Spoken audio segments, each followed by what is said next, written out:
So warm welcome to Durban for our Durban July special edition of Breeding to Win. We're sitting here in the beautiful Ellengani Hotel. We've been across to the Suncoast Casino. That's where the TBA yearling sales taking place, obviously courtesy of Suncoast Casino. A nice catalogue, and there's been some hot action there. Already R1 million yearling has been sold. But let's start off first with the show, and obviously the big day out at Greyville.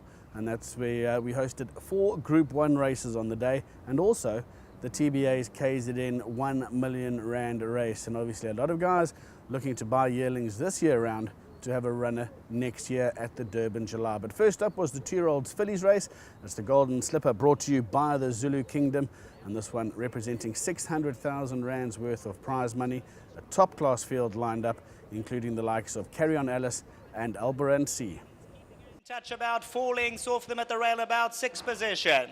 Eros's Girl, the first one to respond. Balkan's right there early. Pine Princess, the black caps around runners. Now Alboran C tugs against the bridle for a stride or two. Not much pace on, 3-4 lengths in it. Little Black Number, Rich Girl. Rossi is between runners. 7 grand towards the inside, 6 lengths off them. Love to Sail, a little bit of jostling towards the back end. Carry On Alice got 10-11 lengths to trace down. 600 meters to go in the Zulu Kingdom Golden Slipper. Eros's Girl. Balkan now slips through at the rail. Pine Princess. Alboran C. Let's see what she's about coming to the top of the lane. Flame Cat's further back in the running. 7 grand gets a length closer. Balkan by 2.5 lengths. Alboran C. Eros's Girl to the outside. 300 to go. Balkan. Now Alboran C. Let loose. Pine Princess. Flame Cat's running a cracker.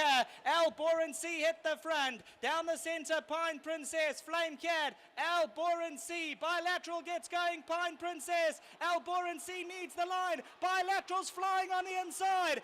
And Bilateral got up from Alboran C. Pine Princess and Flame Cat behind these.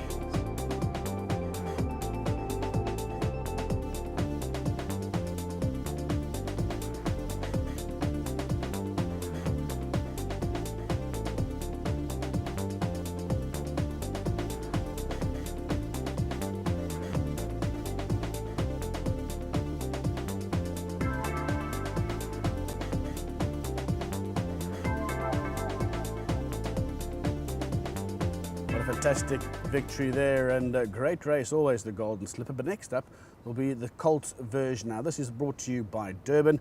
It's the Golden Horseshoe, another Group 1 event here, 600,000 rand up for grabs. And obviously Guinness was all the rage. He was a winner out at Scottsville over the 1200 meters. He steps up in trip, but he didn't have the ideal draw. As the starter said go, Isfani, Illuminati, quite an untidy beginning this one. Guinness on the money and running. He's keen to get on with the business, and Guinness gets away by 2. Right there in the early stages, amazing strikes just off the first call. Harry Lime's right there. Harry's son on the right-hand side, orange cap. Amazing strike towards the inside, to post we go. Mighty Manzi's in the orange on the right-hand side. Angel, further back, One Fine Day. Easy Lover towards the outside. Africa Burn, 6 lengths off the tempo. Captain Clipper, Jaya, they further back, 9-10 lengths off the gallop. Isfan amongst the back rank. They're racing a dozen lengths off them, Illuminati. It's Guinness at the 600-meter marker. Harry Sun's quick to challenge. Harry Lime sits quietly to the inside. Amazing strikes in the yellow. Further back, Mighty Manzi. Angel looks to get a bit closer. One Fine Day. They fan across the track. Guinness. Harry Lime now puts in a run. Harry Sun towards the outside, taken out for a stride or 2. Ducks to the inside. One Fine Day's running on nicely down the center. Africa Burns also looking to lift the last 150. It's wide open. Angel explodes through. Harry Sun, One Fine Day. Africa Burn over the top. Africa Burn got them all. One Fine Day second. Harry Sun. Photos behind that. Jayed. Africa Burn just burned the turf the last 100 meters and comes roaring through to capture the... And he goes on for the grade 1 here. Africa Burn. Another impressive turn of foot this individual has. Well done to the Dean Cannemeyer stable and Colmesius bringing him home, and he brings him home to the winner's box today. Number 1, Africa Burn. He lives up to his reputation, and he'll register this grade 1 in fine style.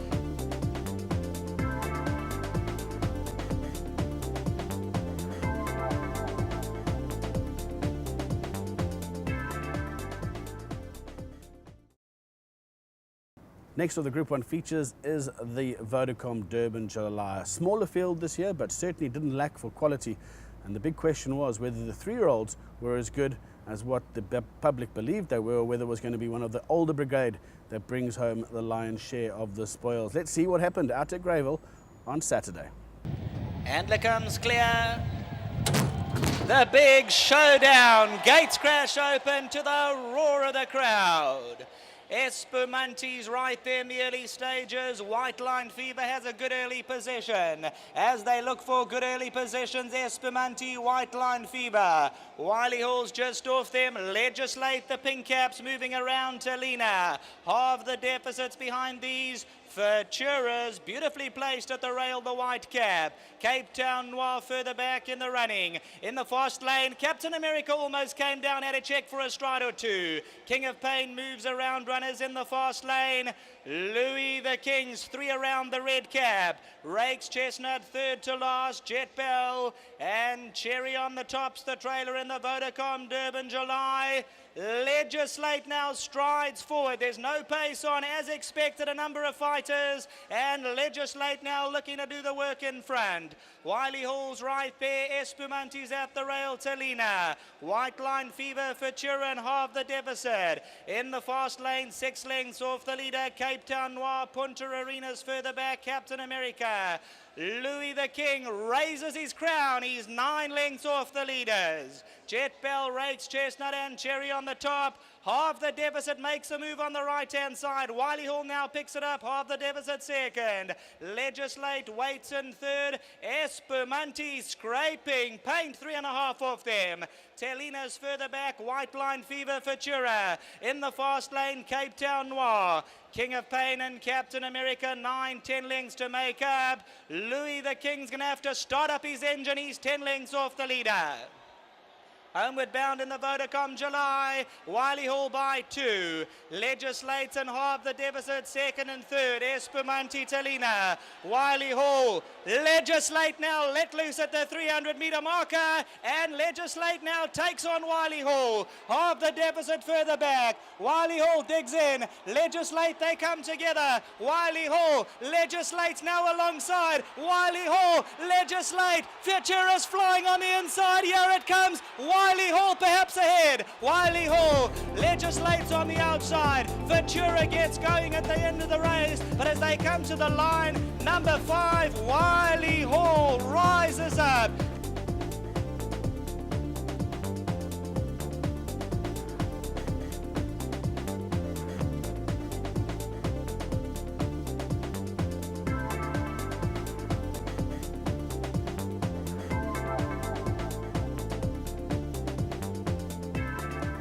Fourth and final of the Group 1s on the day is the Johnson Workwear Garden Province Stakes. Now this is a race that's been dominated by the likes of Beach Beauty. Well, she lined up again, and what a race it is to win the Garden Province. I think all breeders around the country, if they've got a filly at stud and she's got the Garden Province on her CV, well, it's certainly going to be a massive bonus when it comes to the sales ring.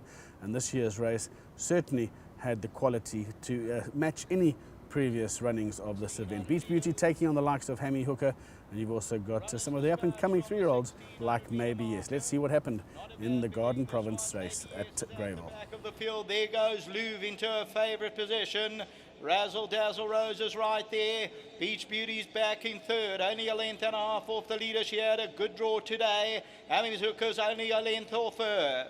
They're followed further back in the field by Dancing Dynasty, and then comes our Cetri Ping. Love Vivian's about 6 lengths off the leader. Lana Falcon, Goldie Coast, and Maybe Yes, the trailer, about 7-8 lengths off the leader. They move away now to the 1,000-meter marker, and Louvre the leader. Back in second is Razzle Dazzle Rose. Near the rail, Beach Beauty. She's only a length and a half off them. Hammy's Hooker's got 2 lengths to find on Beach Beauty. Then our Cetri Ping. Behind that one is Dancing Dynasty, Love Vivian, Goldie Coast, and Lana Falcon. About to be homeward bound in the Johnson Workwear Garden Province Stakes. And it's Louvre the leader. Razzle Dazzle Rose second. Beach Beauty just wait. Hammy Hooker's about a length off her. Then our Cetri Pink, and then Dancing Dynasty, Louvre the leader, and Beach Beauty. Here she comes. Hamizuka coming around to put in a claim, and it's Beach Beauty. Hamizuka now throws out the challenge, but Beach Beauty by a length. Hamizuka's on the outside. Beach Beauty continues to roll. Hamizuka's making a race of it, but Beach Beauty, she just keeps on finding more, and Beach Beauty won it. Hamizuka second, Ossetri Pink, Baby Yes, and Lana Falcon.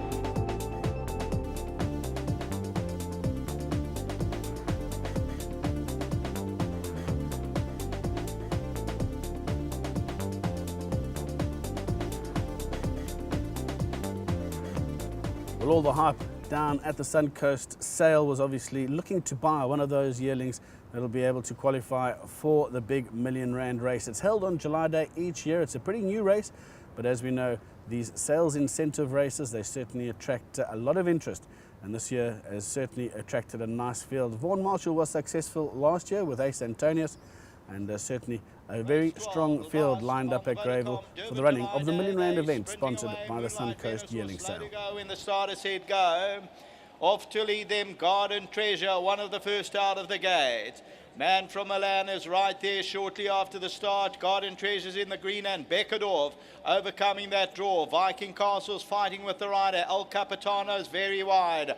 Locking Ups in the blue silks, getting better position. Shine Like a Star has the white cap, about 5 lengths off the leader. Same jurisdiction starts to improve, runs into third place. Widgeted along the inside, then comes Princess Selena. That's about 8-9 lengths off the leader with Green Crest. They're really starting to stretch out, and then comes Front Rank. El Capitano's on the outside with Flash McQueen. About to be homeward bound, and Beckerdorf is the leader. Back in second, Garden Treasure, same jurisdiction. Man from Milan is on the inside. They're followed by Shine Like a Star. Widget goes through down the inside. Lock Him Up is towards the outside. It's Beckerdorf the leader. Same jurisdiction. Garden Treasure's on the inside. Shine Like a Star's running on. And same jurisdiction now comes to Beckerdorf past the 200. Same jurisdiction and Beckerdorf. These are the two. Same jurisdiction goes on though. And same jurisdiction has won it. Second Beckerdorf, Shine Like a Star, Man from Milan. And behind that, Garden Treasure.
Well, it's getting close to the breeding season as well. Both stallions are getting syndicated. There's a couple of new kids on the block, and one of those new kids is going to be forming yet another addition to the Freeman Stallion ranks, and that's Potala Palace. Beautifully bred.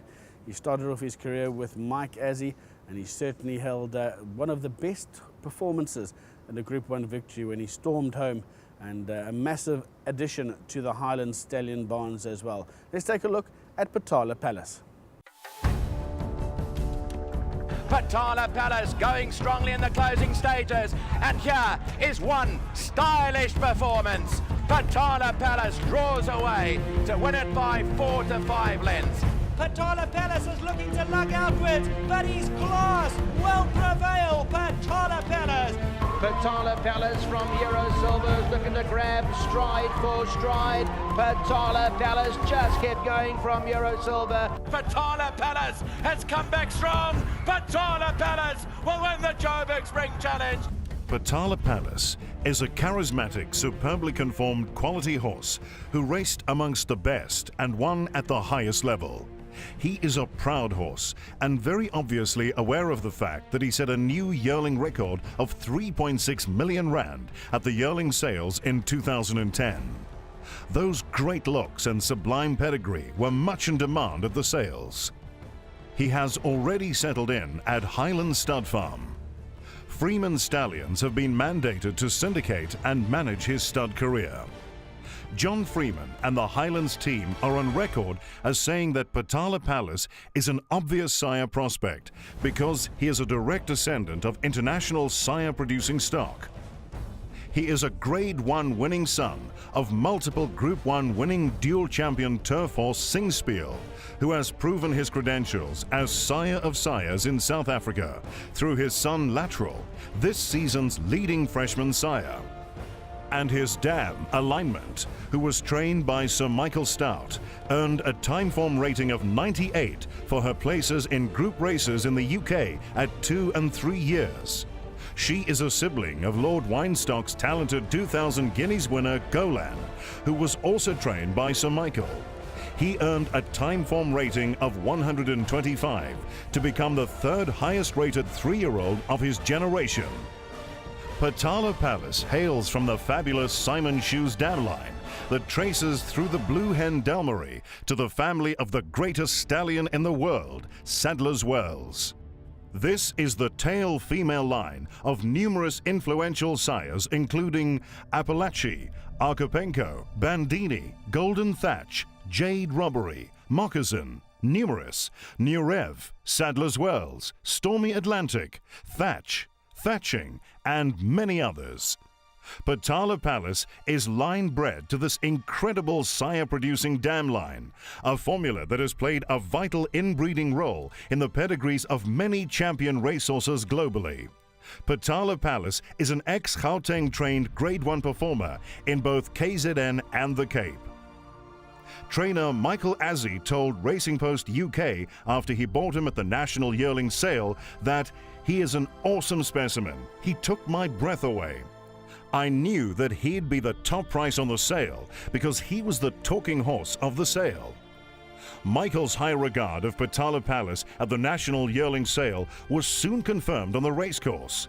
He won a Grade 1 race at 2 years and was then tagged as a superior racer.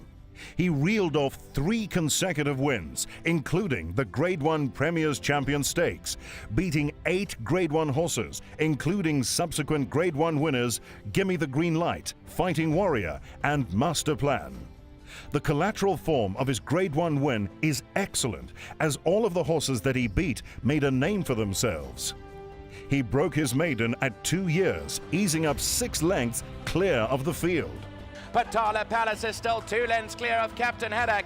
Potala Palace going strongly in the closing stages. And here is one stylish performance. Potala Palace draws away to win it by 4 to 5 lengths. He was sent to Greyville for the Grade 1 Premiers in his next start and won by a length. Potala Palace at the 200. Give me the green lights running on. Beacon Flares on the outside. But Potala Palace is in a galloping mood. Give me the green light. Beacon Flare. Potala Palace is looking to lug outwards. But his class will prevail. Potala Palace. Beacon Flare. Give me the green light. He scored a hat-trick of wins in his next start as an early 3-year-old. It's still Potala Palace now from Euro Silver, who's on its outside. Potala Palace from Euro Silver is looking to grab stride for stride. Potala Palace. And from there on raced almost exclusively in Grade 1 and Grade 2 races until an injury sidelined him for 9 months. He returned to racing in July 2013 at Turffontein in the Grade 1 Champions Cup and subsequently won the Grade 3 Spring Challenge, beating Grade 1 winner Linkman. Potala Palace with the advantage. Wagner is down the inside. Potala Palace has come back strong. Potala Palace will win the Joburg Spring Challenge. Comes back for the Yasman. His sire, Singspiel, was proclaimed a world-leading sire by StallionGuide.com, who note that he was an outstandingly tough racehorse, known the world over for producing racehorses of the highest caliber. Singspiel was champion turf horse in 1996 and champion older male in 1997 and won $6 million. He was Timeform rated 133, and 8 of his 9 wins were in group races. He won 5 Group 1 races on 4 continents, including the Dubai World Cup, the Japan Cup, the Canadian International, the Coronation Cup, and the Juddmonte International Stakes. Despite fertility problems and a premature death, he produced 13 Group 1 winners and 6 champions, including Horse of the Year Moon Ballad, who also won the Dubai World Cup. Singspiel is the only World Cup winner ever to sire a World Cup winner. He sired the winners of over $61 million.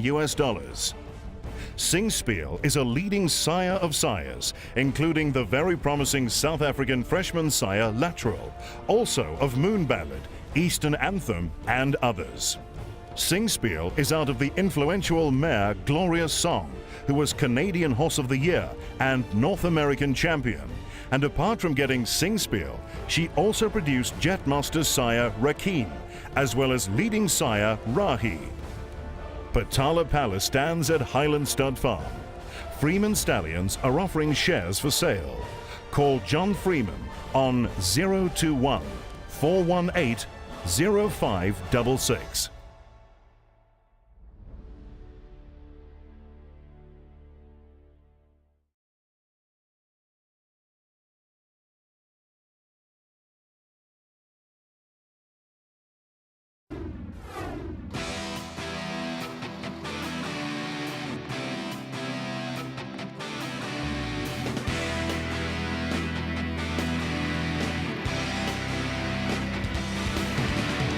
New Turf Carriers is a family-run business owned by Mark and Dory Sham and their 3 sons, Michael, Matthew and Marcus. New Turf Carriers has been in long-distance transport since 1995 and pride themselves in excellent service, punctuality and loyalty to their clients. Every single stud farm and every single sale to every single racecourse, New Turf Carriers pride themselves in delivering your horse safely. The welfare of your horse is paramount, and it is to this end that we have our own midway stop between Johannesburg and Cape Town. This is situated at Colesberg, where we have a stabling facility for 60 horses, so that the horses on long trips can get off and have a rest during their journey. The bottom line is, New Turf Carriers take your horse from door to door with pride, passion and punctuality.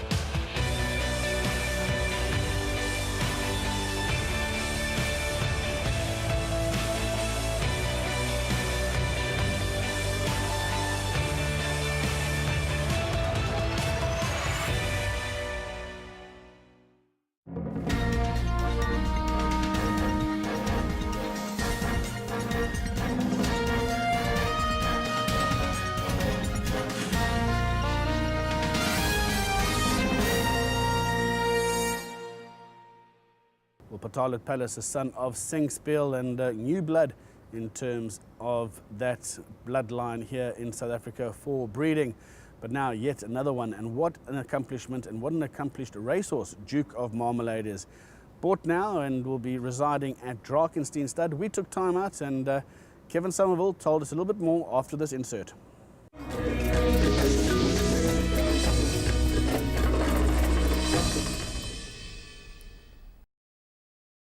Kevin, great that you could join us here. What an acquisition for Drakenstein to get a horse of this magnitude for South Africa. Yeah, Grant, he's just a phenomenal racehorse. 5-time Group 1 winner by Daniel. I think it's huge for South African breeding, I really do. Well, let's talk firstly about his pedigree, because it is a stunning pedigree. It's a magnificent page, and it's a page that certainly shows that he's got a lot of affinities with South African bred mares. Yeah, Grant. Let's touch on the Daniel part to start with. Mega success all around the world. Huge stallion. He gets very powerful, big, strong stock, and Duke of Marmalade is a great example of that. But I think, yeah, you're right. His female line is what really, really interested us in South Africa. And I think why it has worked in South Africa, I don't really know, but it has. And that's the thing is with racing and with breeding. I think that when something works, you stick with it and you just go. Why Galileo and Danehill cross so well, nobody really knows. But the Lassie Deer factor in this horse's pedigree has been a huge success in South Africa. I mean, just look at Al Mufti, Captain Al, Tiger Ridge, JPEG. These have all got those elements in it, and this horse just brings in another huge factor of that. Well, Rock of Gibraltar is a perfect case in that as well, because there are similarities between Duke of Marmalade and Rock of Gibraltar in terms of their stallion careers. Yeah, absolutely. I mean, Rock of Gibraltar is, it's a very interesting aspect, because Rock's been a mega, he's been a big success, sire in Europe, but in Australia, he's done all right, but in South Africa, he's been a huge success. I mean, if you think about it, I think he's had 465 runners in Australia, yet only 21 stakes winners. Yet he comes to South Africa, he's had 55 runners, 12 stakes winners. He's getting 21% stakes winners to runners. And does that mean that South African racing is not as strong as Australian racing? Not at all. It's just that the Daniel factor, Rock of Gibraltar, works in South Africa. And I think when you look at Duke of Marmalade, every aspect of him, his race record, his pedigree, and the way his progeny run, I think it's going to be a huge success in South Africa. There are so many South African mares that are going to suit this horse. Obviously, with Lassie Deer, we know about JPEG and Al Mufti and Captain L. Must be a really exciting prospect for South African breeders. Grant, I think we were talking about it earlier, and he ticks so many boxes. If you go do 2020 matings and you do true necks on a whole bunch of broodmare sires, Fort Worth, Captain Al Mufti, Model Man, I think that there are a whole bunch of them that really, really suit. I mean, he's got a power-packed sire line. His broodmare sire is King Mambo, so he suits a whole bunch of saddle as well, mares as well, Casey Tibbs, that sort of side of things. And then obviously his bottom female line with that Lassie Deer factor brings in a whole. I mean, I know Coral Meadham will go much further, deeper into the pedigree than I can. But you're absolutely right. He is going to suit South African bloodlines down to the ground. Let's move on now to his race record. Now, obviously, the highlight to me, Kevin, is the fact that he was racing against some of the best horses that Europe has to offer. Grant, every Group 1 race in Europe is extremely competitive, super quality, high quality fields. And this also is an amazing resilience and toughness. I mean, as a 3-year-old, he fractured a cannon bone in the St. James's Palace Stakes, and he was out for 5 months. He came back and ran second to Dylan Thomas in the Irish Champion Stakes. So super tough. But then as a 4-year-old, he just stepped up to a totally different level. He won the Prix Garnet, beating top level horses. He then went to the Tattersalls Gold Cup, beat high quality horses there as well. But his real sort of his real coup de grace was really racing in Europe against the very, very best. In the Prince of Wales Stakes, he won a 10 furlong Group 1 race there by 3 lengths, or actually, as the officials said, 4 lengths. And then, so that was over 10 furlongs. And then he could step up into the King George and win that as well.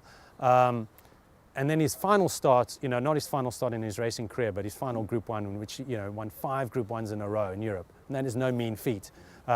He defeated champion 3-year-old New Approach. And it's quite interesting that as a stallion, and we'll touch on it probably a little bit later, is how his career and New Approach's career, as racehorses they raced against each other, and as stallions they are competing against each other. And I think Duke is outperforming at the moment, as he did on the racecourse.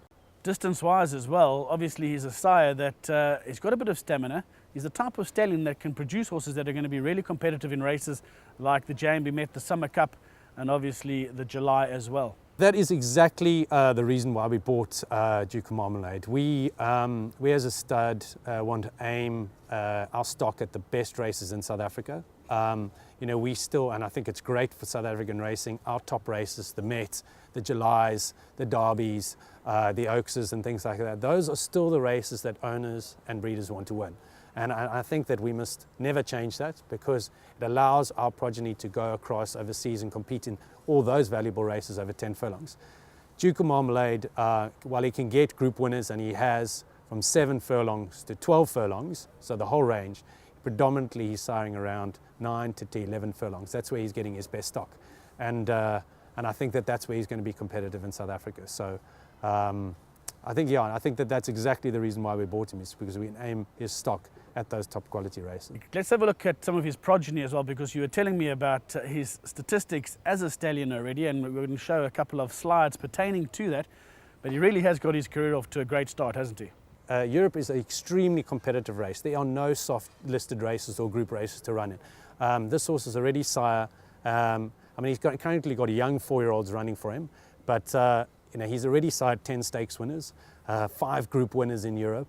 I mean, these are not Mickey Mouse statistics. These are, you know, the horse is doing it. I mean, if you look at his contemporaries, and I think we can probably have a look at, you know, a slide here of him comparing against his the third crop sires in Europe. You know, if we look at it and we say, right, you know, here's Duke of Marmalade. He's the leading Northern Hemisphere sire by stakes winners, you know, currently by his third crop sires. Look who's down further on the list. His New Approach is just sitting there. Now, New Approach is standing for 80,000 pounds a covering this year. 80,000 pounds. This horse, is Duke of Marmalade, sitting above him, and he's coming to South Africa. And further down the list, which is amazing, and I think that this is the point that I was saying earlier about Rocket Gibraltar, is that just because a horse is successful in Australia or not successful in Australia doesn't mean that the horse isn't going to be successful here. Kevin, obviously a lot of the breeders are going to be asking, and they're going to be saying, how expensive is it going to be to send a mare to Duke of Marmalade? Obviously he's one of the best bred sons of Danehill now in South Africa. What is his stud fee? We structured his fee at 100,000 Rand, which I think is, you know, which is very reasonable, I think. Although it is a lot of money, I do think that that it fits nicely into a bracket in South Africa. But there's no upfront fee and there's no refundable fee. So it's just 100,000 live foal. So, you know, you're not going to have to pay any money upfront. And when he comes to, you know, next year and you've got a nice little Duke of Marmalade foal running around, you know, then you might have to cough up the 100,000. It's quite a novel concept as well, because obviously it's nice to be able to have stallions where you only pay for the product once you've actually received it in terms of a live foal. I think breeders need that extra bit of time to be able to pay. So the yearling sales happen, and then they've got a little bit, and they can make their breeding decisions, and then you know, then they, you know, once they've actually got that foal, they're going to have to pay. So that's what we've discussed at Drakenstein, and the same for horse chestnut. Horse chestnut's going to be standing for 25,000 Rand a covering, and it's also at live foal. Kev, obviously you've been around, you've been at Juddmonte, you've represented some of the best stallions in the world there. You're well travelled, obviously, with the Dali Flying Start as well. For you now at Drakenstein, what's the most exciting thing? What is the most exciting prospect about Duke of Marmalade in South Africa? What excites you most? I was sent this slide, and it basically just highlights Duke of Marmalade. It's the top 3-year-olds. Sorry, it's the stars with 3-year-old stakes winners in Europe over the 2013-24 season. Now, obviously, you can see Galileo as king. You know, he sits right at the top. But look where Duke of Marmalade sits.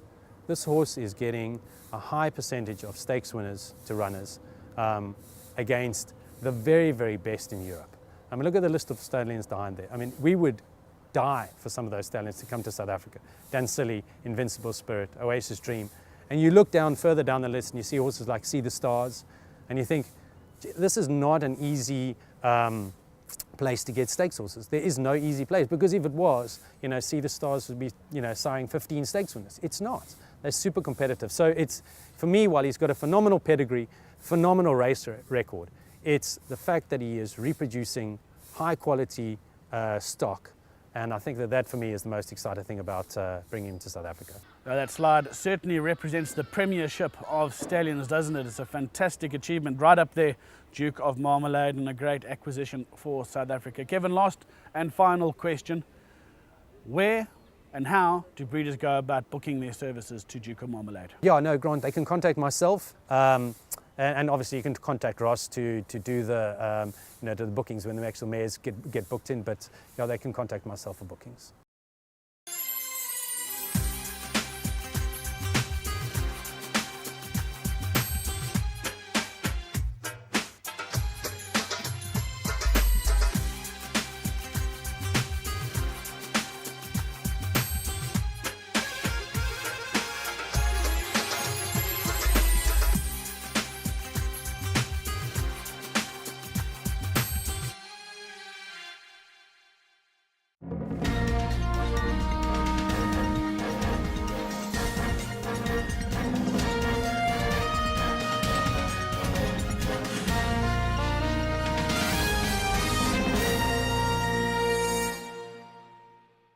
We've mentioned the Suncoast Yearling sale, and we've mentioned that a lot of people there looking to buy that horse that might be able to compete in the R1 million race out at Greyville on July Day next year.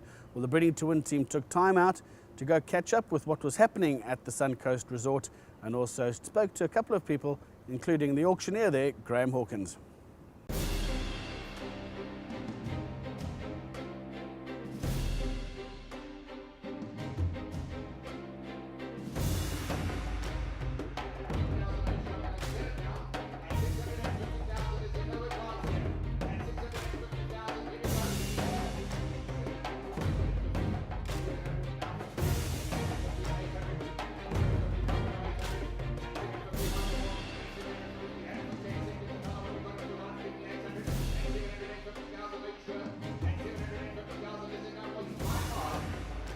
I'm going to sell it now. Are you absolutely done? Once, twice, third and last time, and going for 750. Graham, we're midway through the Suncoast Casino here and the Yearling sale. How's it going? No, it's going pretty good. I think there's clearly two different markets. There's a lot of money for horses that people like, from sort of the mid to lower prices up towards the very high prices. There's a lot of competition for those horses. You've often got 2, 3, 4, 5 different bidders. But there's also a bottom end, which is clear. The horses that are not popular, they're just going through the ring and basically going through the motions. But I think the sale has been pretty good. As usual, the good individuals are making good money. I think the sale was up a bit yesterday, and the top horses made very good money. I think we were after all of the same ones. But generally, I think it's been pretty solid. We've got a few nice horses. And I think the vendors are pretty happy as well. I think the sale's been quite good, actually. I think there's some nice horses, yeah. For what you're paying, I think you're getting what you value for money. The top lots are going for money. Obviously, we're trying to steal one or two that fall through the cracks, but everyone's quite sharp at this sale, and the ones that are standing out are going for money, and the rest are not getting too much, which is a little bit disappointing, I'm sure, for the breeders. The sale for me has been a bit up and down, but generally I think the sale seems to have been okay. There's some very nice horses here, but obviously I suppose at every sale you get some nice horses, and those nice horses have gone for money. Our brief when we inspected them for the TBA was to put on the better individuals, even if they didn't have pedigrees. I think we've succeeded in doing that. The comments have been pretty good, and I think the prices have followed as well. Let's talk about the R1 million race. It's obviously on July Day. A good field assembled for this year. Just shows you there is a lot of quality that comes from the sale. Yes, it is, and I think it'll improve, because I think the marketing efforts to revive the sale by introducing the KZN Yearling Sale R1 million race on July Day, as well as the KZN Breeders' Race Day, have focused attention again on the sale. And I think as a consequence, the quality of the catalogue's improved. We've seen R2 million yearlings go through the sale in recent years, which is something that wasn't seen at the KZN Yearling Sale previously. It's a great time to sell horses, the 2 days prior to the July. And it's also great that there are not too many horses on the sale, so people can go about their business as well. And yeah, the horses being sold here, they'll be looking to compete next year. So, you know, the sales race concept has taken off worldwide. You bought here last year and you almost had a crack at the R1 million race. Obviously that's on your agenda for this year. Definitely. Unfortunately, our timing was a bit off. Didn't help that they moved the one race that we were planned at Greyville to the polytrack. The horse race on the polytrack didn't like it, but I suppose you've got to take the ups and the downs, and hopefully we can get something that can produce for us this year.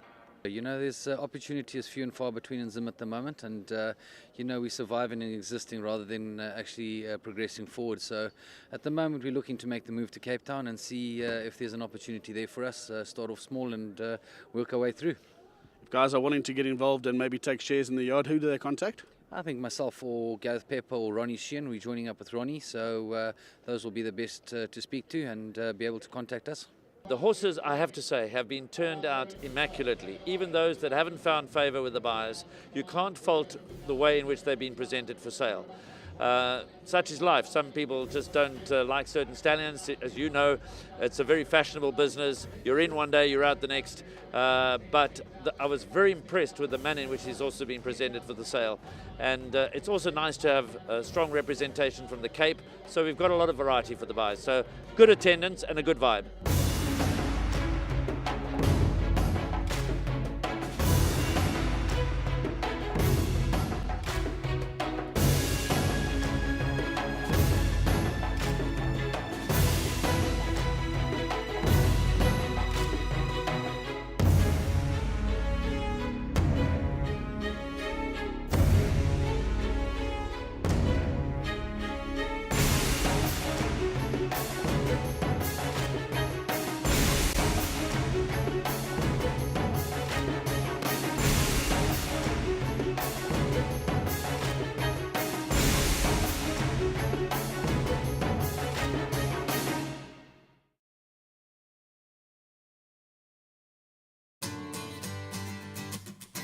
Gavel House is the leading website for trading horses online. Selling your racehorse, mare or even a share in a yearling is so easy on Gavel House.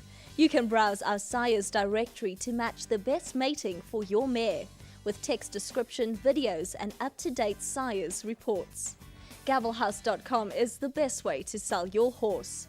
We reach places others can't, where buyers and sellers deal direct and pay no commission. Go to gavelhouse.com. It's time to feature our two Gavel House slides, and obviously we'll start off with shares available in a syndicate, and it's for a very well-bred colt. And this is an unnamed colt by Starcraft. He's out of a slippery Madam Mare, and this one is available at 105,000 Rand per 10% share. Starcraft colt from a highly regarded Australian Group 1 family, and you need to contact Lucinda Woodruff if you are interested.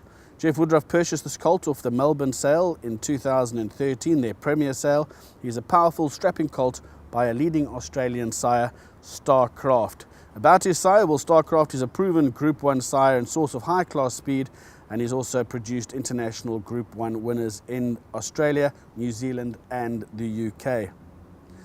Next up is a yearling available, and this is unnamed filly by Rocco Rochelle. She's out of the mare Rhinestone, and they're looking for 120,000 Rand for this filly. She's a half-sister to the three-time winner Play of Light, and if you are interested, you need to contact Mark Bass at Mike Bass Racing.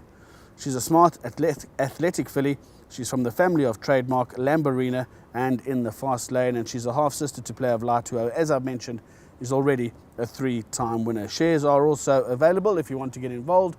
As I said earlier, you need to contact Mark Bass.